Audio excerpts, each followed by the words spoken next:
Welcome to Burlap Teachers. Enjoy the video. In this video, I will explain how to make ice cream. We'll start by gathering all the necessary ingredients and equipment.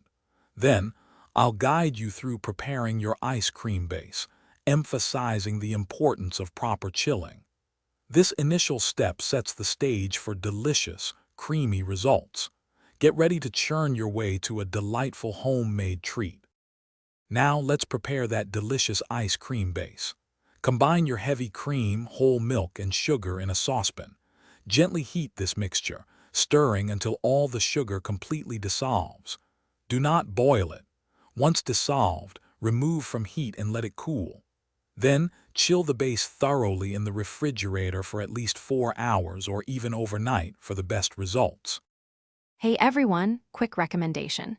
If you're finding this video helpful, please give it a big thumbs up and subscribe to the channel for more delicious recipes and tips. And speaking of staying cool, remember to stay hydrated while you're whipping up those frozen treats. The Oala water bottle is fantastic for keeping your drinks cold. Check the description for the link and other great deals. Now let's get back to the video. With your base perfectly chilled, it's time for the fun part, churning.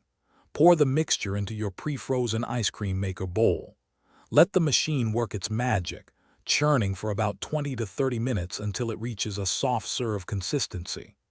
Then, transfer your freshly churned ice cream into an airtight container and freeze it for several hours to achieve that firm, scoopable texture.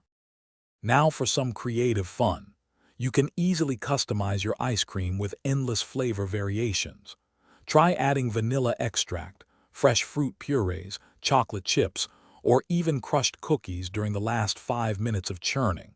For the best serving experience, let your homemade ice cream sit at room temperature for about 5 minutes before scooping. This slight softening enhances its creamy texture. Thanks for watching. Consider subscribing if this video helped you.